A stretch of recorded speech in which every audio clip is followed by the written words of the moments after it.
Live. Let's go. Okay. All right. Welcome, everyone. I hope you guys had a fairly uneventful week. We're here on a rare Friday broadcast. Normally, I try and do these on Tuesdays because, for whatever reason, Tuesday is a bad luck sewing day for me. So I normally use that for doing admin and other kinds of things. But we have a very special presentation tonight. Diana Campbell's my wife. And our daughter Mary is going to be filling in is going to be helping with some of the makeup work tonight. But basically, Diana did a talk for our event last month at Pamplin Historic Park on 1940s cosmetics and makeup. And sadly, no one stopped by to watch it. Hi, Pete. The cat say hi. And so we're giving her a chance to kind of give this research and information she's done out to folks. This is it's a really good talk, and she's put a lot of work into it. And I feel like with my page focusing on 1940s clothing, I feel like cosmetics and hairstyles kind of, factor into that. So we're also going to talk about how this can help, female reenactors who are interested have this help their impression. So Diana, you want to? Well, I guess we'll start off. Why don't you give a little bit of an overview of yourself and how you got interested in the 1940s and how you came to get into reenacting. So just tell everyone a little bit about yourself. I don't need it yet. We're talking about me first. So, the way I got into the 40s is when I was growing up, my parents always listened to the old big band movie music. Seriously, Glenn Miller has been and always will be one of my favorite musicians. I never knew better. Even with my sisters and all going into the 80s and 90s bands, I always fell back on the old-fashioned music. In the 90s, when the old Memphis Belle movie came out, it was a way I bonded with my father that really not just brought to life where the music came from, but it actually introduced me to an entire culture. So after doing some research, my sister Gina and we would actually start going to vintage stores, putting together outfits. We started swing dancing, and we would actually put shows on for free for churches and nursing homes, kind of bringing that lifestyle back to these people who were sitting there, reliving their music, reliving the fashions. And then, of course, almost everybody knows about the World War II Reading Air Show. Before I was a reenactor, I attended it as a regular public with my father since it has been its conception. And that is actually where I met Bob and the first reenactors, and actually decided I kind of was nervous to get started at first, but Bob was pretty much the person who actually helped me get my foot in the door and start me on the road to reenacting. But 40s has always been my passion. All right. So I've spent a lot of events with you going on since 2005, so over 15 years. Yeah. And I've spent a lot of time watching you and the other girls get their hair and makeup together in the mornings. In your opinion, how critical, when it comes to portraying accurately portraying a 1940s woman, how important is the hair and the makeup part of it? I mean, because I know that clothes are a big part of it, but how big is the makeup and the hairstyles when it comes to completing an impression? Up until modern times, makeup defined an era as much as the clothing, as did the hair. In modern times, it seems like everything goes. You have the people who do the extremes with the goth, the emos. You have the people who do the neo-traditional lifestyle and live the vintage. And now you have the world is open thanks to social media to a million makeups. But in the past, makeup was just as much of a definition of an era as was your outfits. So anybody can wear a vintage outfit, but it will not look vintage if you don't have the appropriate hair and clothing. And oftentimes you would go to a show and most girls just don't do their hair right or their makeup right, or they are inspired by modern times, which leads to rockabilly, which is kind of like a modern retro, not a true vintage. What we're going to be talking about is like you said, it's very much, you mentioned something about social media opening our eyes to various different cultures, and certainly it's definitely played a role in Lynn and Greg Taylor and research that I've done. I'm assuming what we're going to be talking about tonight is more centered towards the United States and Western Europe. There was, again, up until modern and computers, not fashions moved slowly. Europe had different fashions than America. By the time they kind of intermingled, Paris was moving on as New York was doing something else. And then also during the war, the big thing was rationing and what was available in those times. Europe being at war since 1938, they lost a lot of what they needed to create their looks. In America, rationing didn't affect makeup as much as it did in Europe. And it was actually so much part of the morale system that the United States government considered it morale. Girls needed it to keep up the morale back home, so they would keep working. And they also needed it to keep the morale of the guys up, so they would like see the beauty of the women that they would be taking care of. So we're going to be, I'm going to pretty much turn it over to you with one last question. So we're going to be talking about cosmetics, and there are a lot of iconic brands from the 40s that we still have today. Are any of our viewers going to be able to recognize some of the makeup brands that we're using? There's a lot of makeup brands that are still around today. And especially if you are into reenacting, then anybody who's anybody knows about Besame Cosmetics, which is one of the places that reproduces the vintage look.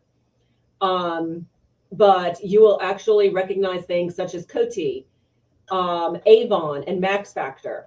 Really? These have been around for over 100 years. You mean to tell me Avon has been around that long? Yes, and if I could figure out where I put that, I actually even have Avon lipstick samples. We're not doing this just yet, baby. We're going to get there in a minute.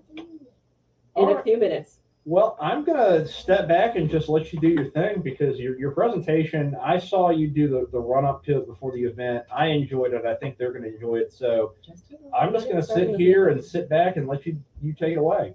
All right, so we were talking about America versus Europe. Like I said, America didn't get hit with as many of the rations as others did.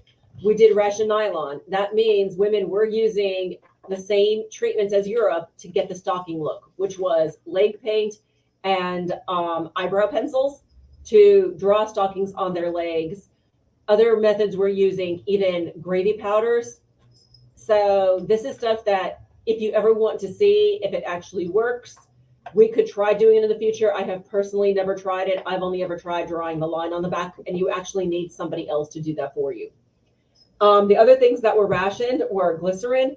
Glycerin was used in a lot of creams and things like Vaseline. And I need that now for 1 second. Other ones were metals. And metals actually were important to cosmetics for one very good important reason. That is what the cosmetics came in. So if there was a ration on metals, they might not be able to store the cosmetics properly to get them to the people. Now, if there are questions, Bob is going to let me know, because my glasses are coming off for now and I'm not going to see anything from here on out. So to start with, you will hear me talk a lot about creams versus lotions. And I'm going to get to this point now. Lotions that we know of today came around in the 1960s. And just like our food, they have ingredients lists. And in one, you will see the ingredients are stuff I can't pronounce, and water, and I said this earlier, isopropyl, diisopropyl. Being a science teacher, I should say it. You can try it. So the first ingredients are alcohol. In this one, it literally comes out and says water and alcohol as the primary ingredients. And if you go down midway, you will actually find mineral oil and maybe some paraffin. So that is all the way down at the bottom. And this one is a hair conditioner and lotion from Bed Bath & Beyond. And this one is a lotion that is Cetaphil, which you would find on Most Common. And these are for hydrating. But anybody who knows anything about ingredients, the top ingredients are your primary ingredients. That's what you have most of. The reason water and alcohol are at the top, the water is to give you the moisture. The alcohol dries it up because you want it to be dry. Nobody wanted a greasy face. I have, for the past 20 years, after discovering this, have been using cocoa butter. I don't know if Queen Helene this has been around since 1930. Cocoa butter has been around for a couple hundred years. And when I use this, if anybody uses this, because I will be putting it on my face, it is actually very wet and moist, and it stays that way a long time, especially if you put it on your hands. That is because its ingredients start with paraffin, mineral oil, water, and beeswax. These are the things that are going to hold the moisture in your face. So I'm almost 50. Take what you want from it. Nobody believes I'm almost 50, especially the students I teach in high school. They think that I'm closer to my 20s. I'm going to accredit this. So another common that you would know that has been around for over 100 years is Pond's cold cream. Okay, you want to talk about it? I don't really know. So Pond's cold cream was very popular. And you put it on your face to Clean what?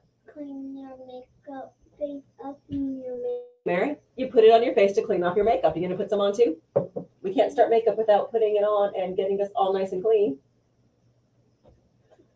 Here, get a tissue, wipe it off. And believe me when I say this stuff is amazing when it comes to cleaning your face. It's going to be hard to see, but I haven't even finished. And anybody who sees the white tissue, you can already see where it's taking off my makeup from the day. I will say this, in the 1940s, there were numerous ways of doing your makeup, and you would always find the one that is preference for you. In modern times, I start with my Pond's cold cream, and just like today, normally I would splash off my face to get it really clean. Well, you can do yours. They were very good at dot methods in the 1940s, and when you were moisturizing and rub this in. Now, the only other thing I would ever put on my face normally would be my face powder. I hardly ever use foundation unless I'm doing something very important or have a blemish that I really need to hide, or very, very dark circles under my eyes because I am exhausted getting up at 5 a.m. My foundation of choice is Coty's Airspun, which has been around since the early 1920s, if not sooner. And I have 3 shades of this for a reason. This is actually a 1930s Coty's Airspun. And I actually have 3 cases, I didn't bring them all down, that I keep and put on display. And the reason I have 3 is, like the 1940s, I prefer natural makeup. So, and with my cream and my powder, at 5 a.m., you see it's still on my face.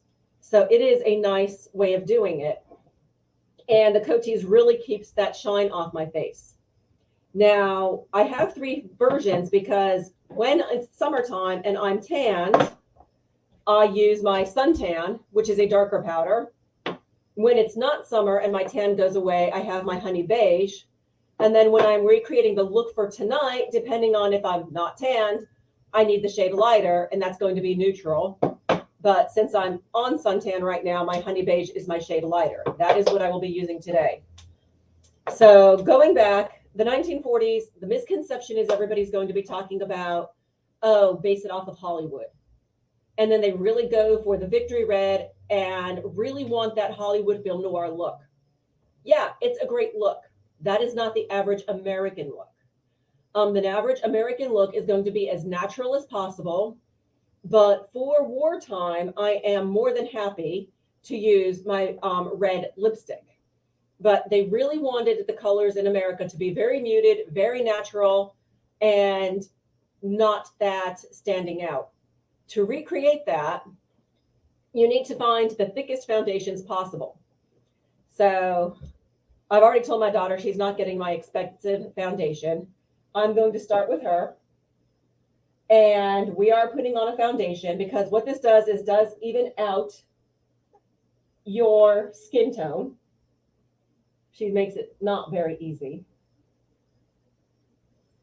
But they actually had a very thick, almost cake style foundation. Ours are so liquidy nowadays because, again, people don't want to feel it. To do that, I actually found out that Maybelline's Dream Matte Mousse is the best because it is a very thick, very creamy. I mean, it's just like a chocolate cream pie, nice and thick. And the look I'm recreating is called the sun-kissed look. So what this one's going to do is I'm going to put on a foundation that is a shade darker than my skin. And y'all are going to look at this and think that that looks like a lot more shade darker than one shade of her skin. But as it rubs into my skin, you are going to notice it because you can kind of see it looks really dark right now. Yeah, see? It looks very dark and brown. But that's because it is thick. It has not been put into my skin yet. And I haven't worked it down. Then after I get the darker, then I'm actually going to move my skin a shade lighter using a lighter foundation. So instead of matching the foundation or matching my skin, I'm going to go a shade lighter.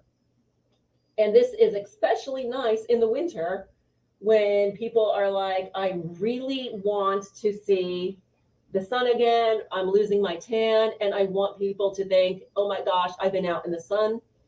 And we're going to keep rubbing this in.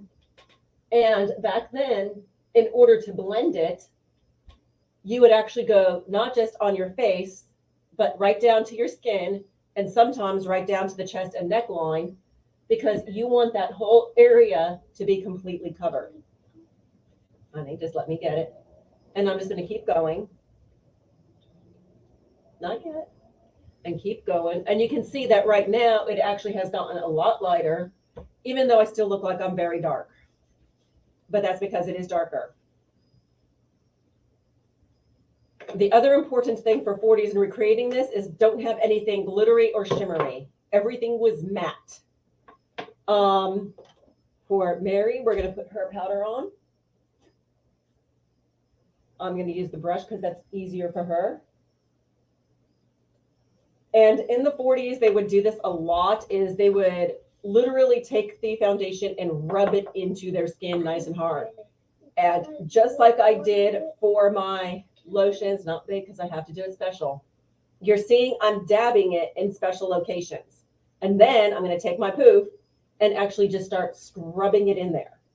So my foundation is kind of coming off, but at the same time, my powder is literally being rubbed into the foundation and lightening it.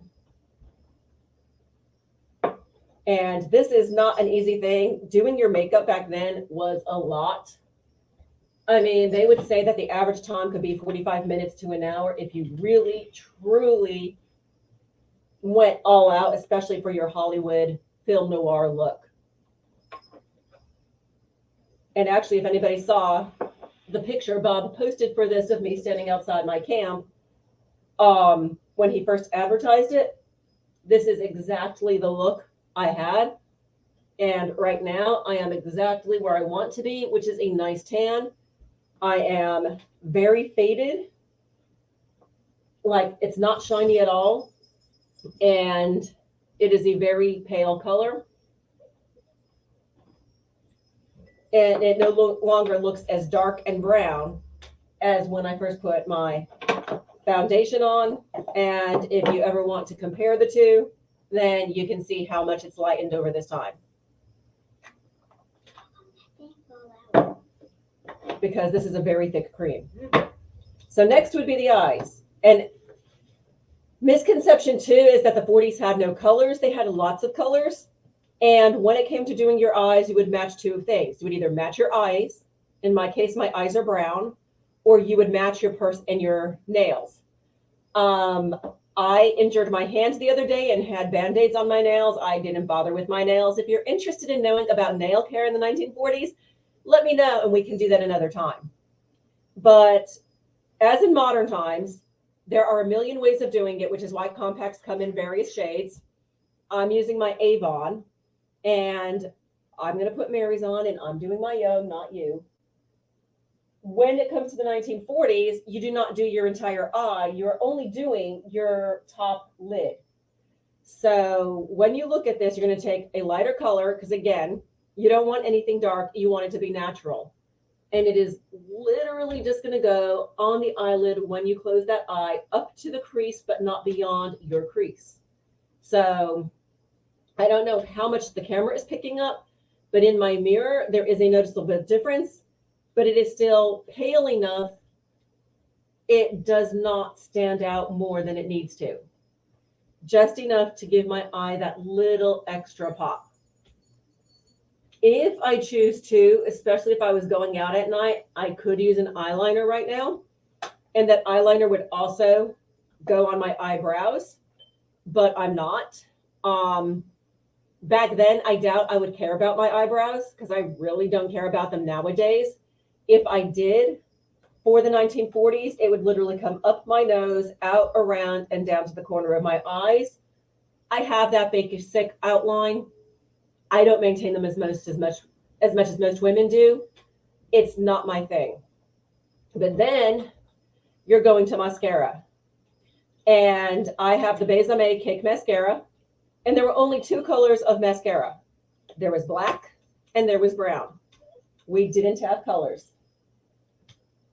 And you would wet an applicator brush and use that applicator brush to apply it to your eyes. And believe me when I say just a little bit is enough to get a lot of mascara. This cake is going to last me a long time. And people are saying it's going to go bad. Ask me if I care. This stuff is not cheap. And this is something I really, really do not put on a lot at all. But I must admit, Besame Cake Mascara lasts all day, and it does not run even when you're sweating hot in the middle of August. I know that from Hamblin. So if you really want a good mascara, Besame Cake Mascara. They also have a wand mascara. I don't use it because that's not period. I can buy wand mascara anywhere. I'll stick with their cake. And the other thing for the 1940s, you would not put it on your bottom lashes.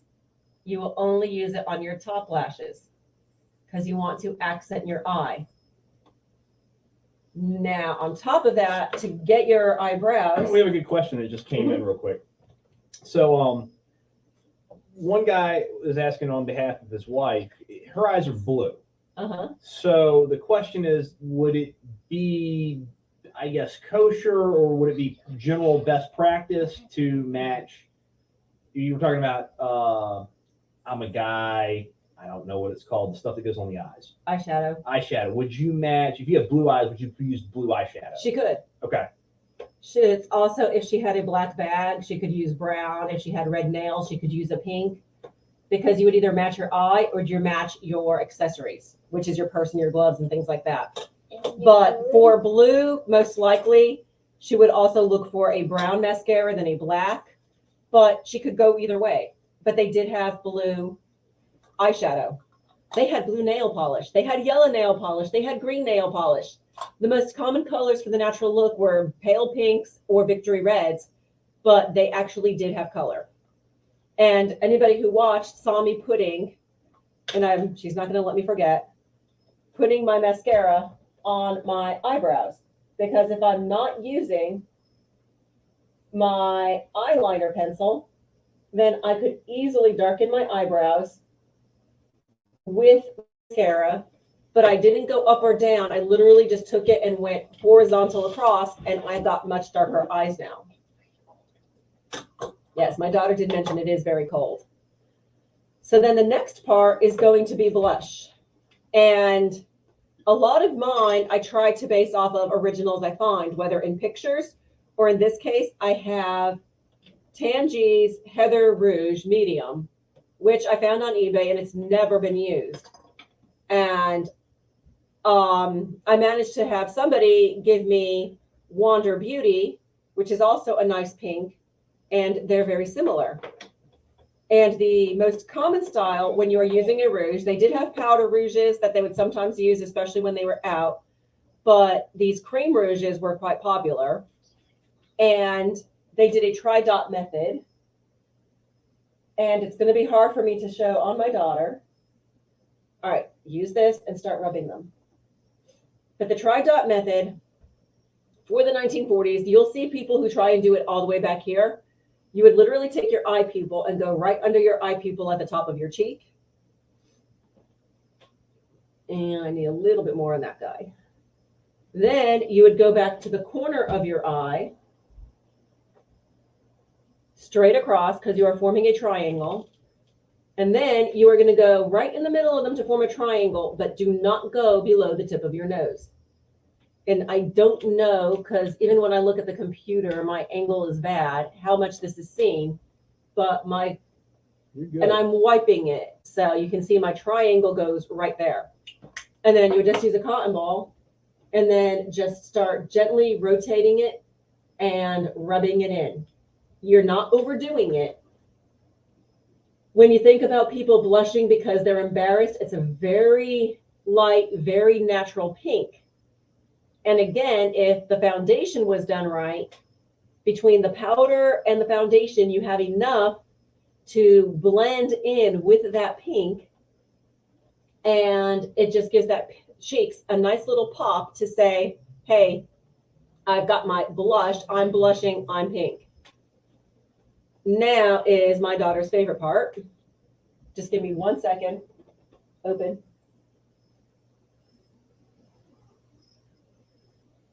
So lipstick, if you really wanted, like me, I have very pale lips. I hardly ever wear lipstick. I will probably have an eyeshadow on at work. Hardly ever touch lipstick. I only use lip liners for 1940s and vintage looks. And the one I'm recreating today is called the Archer's Bow. So what I'm going to do, and I'm going to have to stop talking, I'm going to outline my lips, but I'm going to do it in a way that's just on the outside because my lips are a little bit thinner, and I'm going to make them look like an archery bow. Which is not. There's a reason I don't do this because I hate it so much.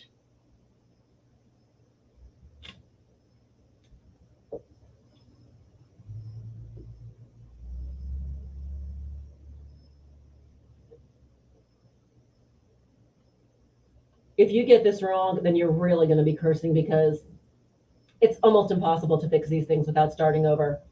I am not going entirely into my corners because that actually looks very weird. Then when I have the lipstick, and if you want examples of lipstick, Besame again, I like the darker reds. They go with my darker color, especially with the look I'm doing.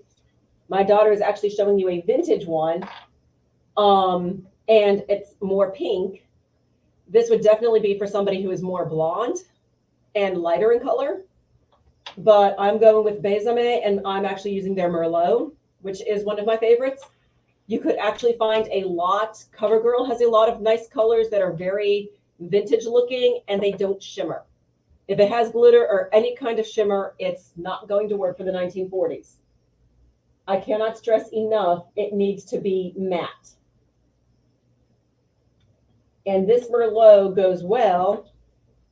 And of course, it's really, I don't even remember what modern lip liner I bought, but it is called Make It Happen. And that matches very well with the Besame Merlot.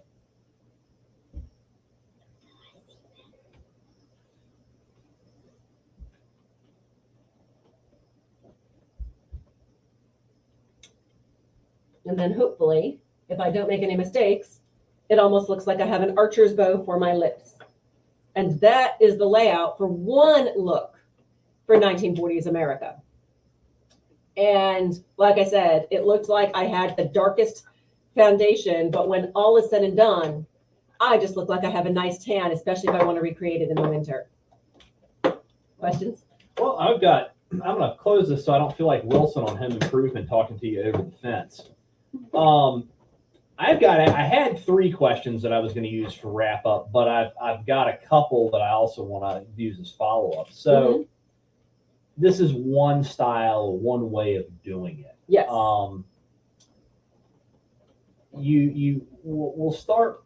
One of the things I noticed when you were reading off the ingredients list, you've got a lot of things like glycerin, isopropyl alcohol.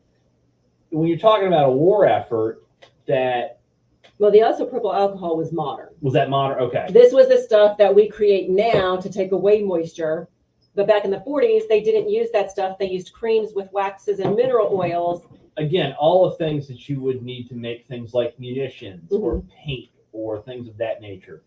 What sort of things were popular? And I think you hit a few of them when we started out. what sort of things were popular wartime expedient substitutes? Again, I can give you expedient substitutes for Europe, but if you're talking America, Well, just in general. because Just in general. I don't want to confuse America with England. They did have leg paints. They used gravy sometimes. But overall, because America saw makeup and cosmetics as morale boosters, Mhm. a lot of this stuff might have been rationed, but not to the point where people could not get their hands on it. They may have to cut back on how much they put on, which is why they've invented the dot method to kind of put it on and spread it out as much as possible. Mhm. But I have never found a lot of research, especially recently. I could say 20 years ago, but as the years go on, the way they say it is more of a morale effort. Most of the stuff wasn't as rationed as you would see in other countries. England's used beets for color. Well, that was the one I wanted you. We never had to do that. Well, that was the one I wanted you to share with the audience. Though, is the beetroot story of But that's England. right. I understand that, but in general, I'm talking in kind of a general sense. Beetroot was something that you would have seen in Europe as a stopgap. Mm-hmm. But also Europe had different colorings. That's a fair point. Instead of using more, instead of using more pinks and natural colors, being a brunette, I would actually be using more peaches, which have an orange tint. Okay.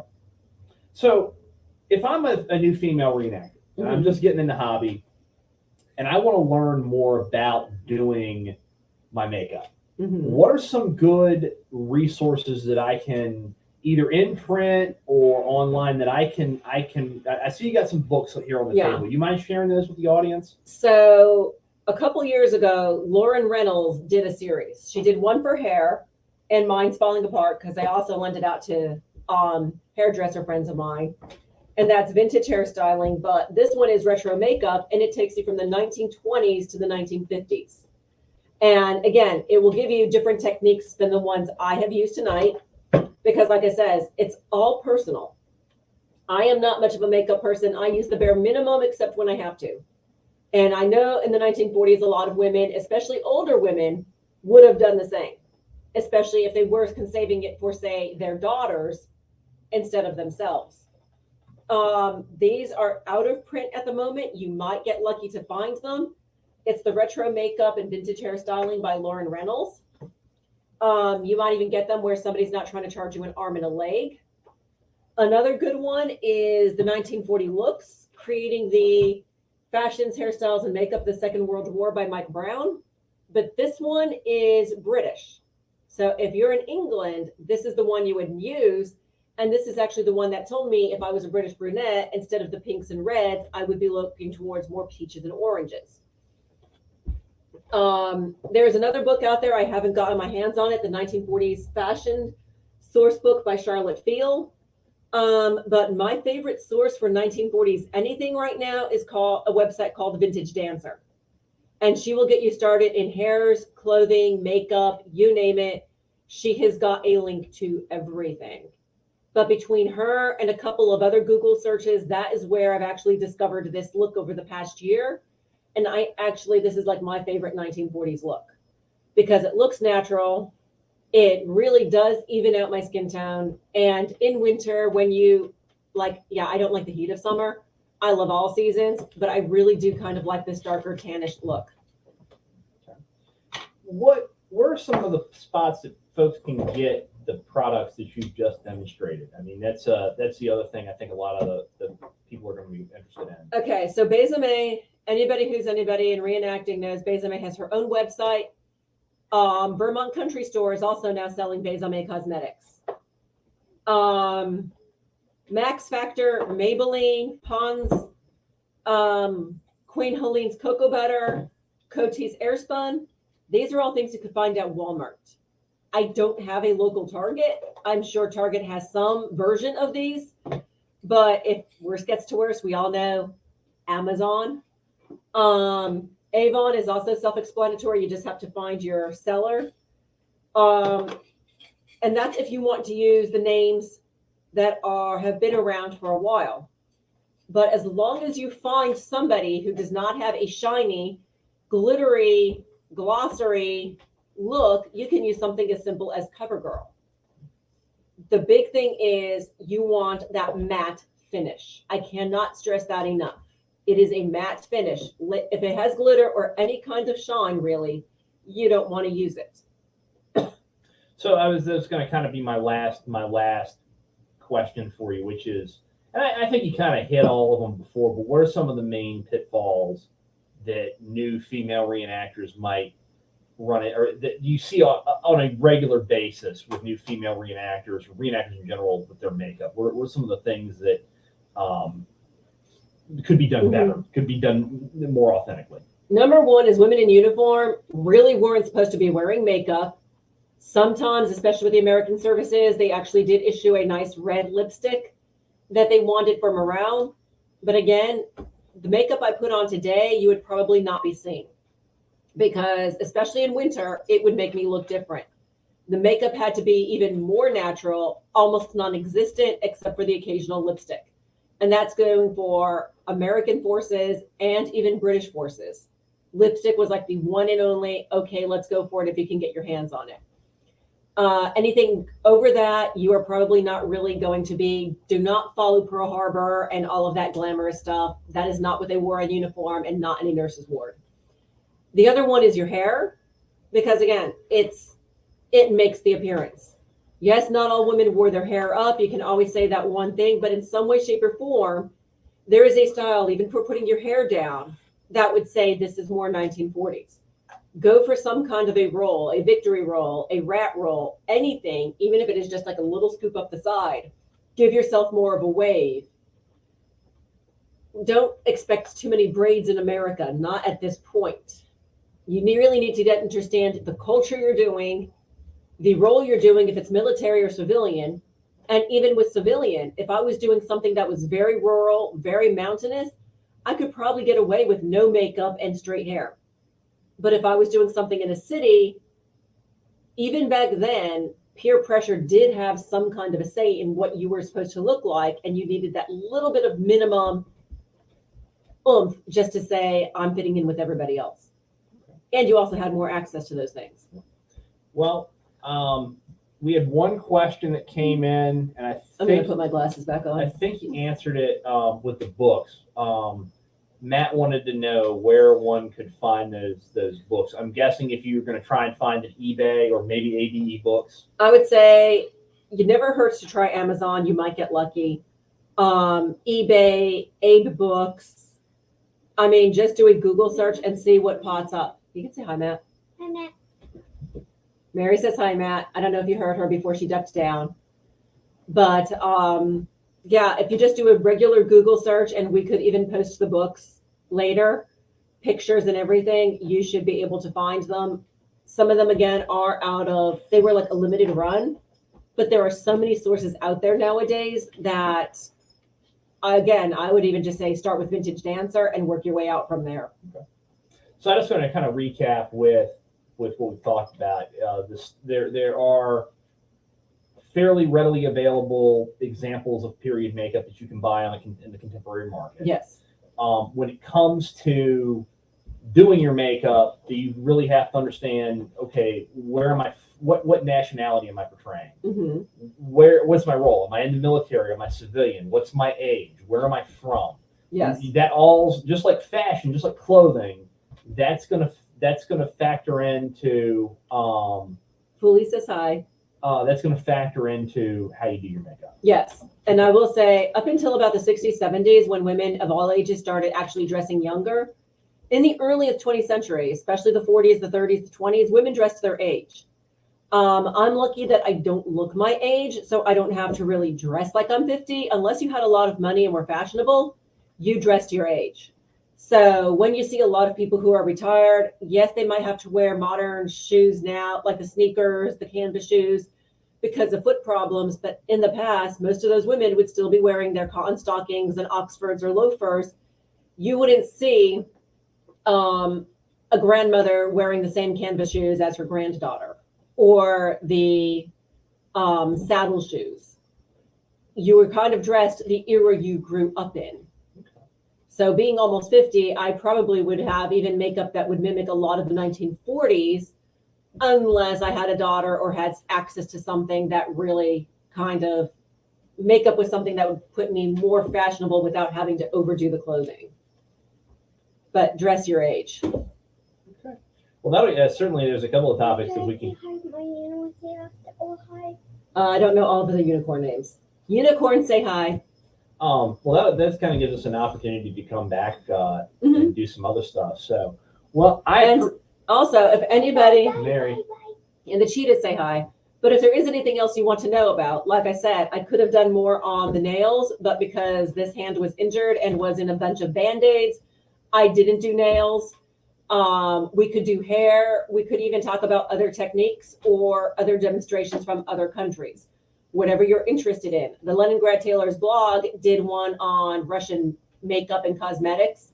If we want to revisit that with a demonstration, that could be done too. Just let Bob know and we could talk about that more frequently. Because I will say the Russian military did not allow for makeup. I mean, that's what I wanted to get into. I feel like the next ones we do, I think I want to do nation-specific ones, and I really want to do a hair one. Yeah. So, well, if we don't have any other questions, I want to thank you all for tuning in. This is certainly one of the more lively and more distracting ones I've ever done, given the fact that we have a rather rambunctious 6.5-year-old Who wasn't missing mommy. who was not going to miss mommy in doing this. I don't know. I don't think I have any more live feeds scheduled until October. I'm going to be doing a fairly lengthy. We have somebody who's asking about 1940s Oh, wedding okay. trends. Ooh, all right, that's a good question. Yes, because we did a 1940s wedding for our That's wedding. true. That's true. We did. If you want that, we could easily bring that up, especially with rationing. Yeah. I like that one. Hairstyles for U.S. servicewomen would be my suggestion. We could look into that, and I have a lot of women I could ask to help with that. Yeah, we could definitely bring someone. We could definitely. It's nice to be able to see again. We can definitely bring some more. We can, because the great thing now that I have the StreamYard account, I can patch people in. So if there's a topic that we can't do right here in the house with someone, we can definitely bring an expert in. Preferably without unicorns or cheetahs or 6-year-olds. Well, for those, we don't need her because it won't all be makeup. But those are both great suggestions. And if we do them on a school night, she's got to be in bed. That's true too. But yeah, I mean, this is I don't have another live feed until October, where I'll be doing a thing on Lend-Lease Soviet uniforms. If we need to move up the wedding trends one, let us know so we can kind of plan around that. We've got a November one we've got lined up. That's going to be a real rock star one. That's going to be Diana talking about ATS service dress uniforms. At a certain Not just service dress, ATS in general. At a certain point, we're going to have me and Scott Miller are going to be doing a live feed on alcohol in the Soviet Union. Spars versus waves. We could do that too. That's a good one, and you've got plenty of original stuff to play off of. So like I said, we can do more of these. I just don't want to overload everyone because not everyone wants to tune in once a week to see me go on about whatever. But it could take up to a year, but yeah, it'll also give us time to prepare. So, but anyways, you guys have a great weekend. And I hopefully we'll see a bunch of you at either the air show or either at Tank Farm. I think Diana's going to be at Eisenhower Farm, so stop by and say hi to her. But you guys have a great evening, and I want to thank you guys for tuning in. Can you say thank you? Mary's blowing kisses. Thank you. Bye. I do.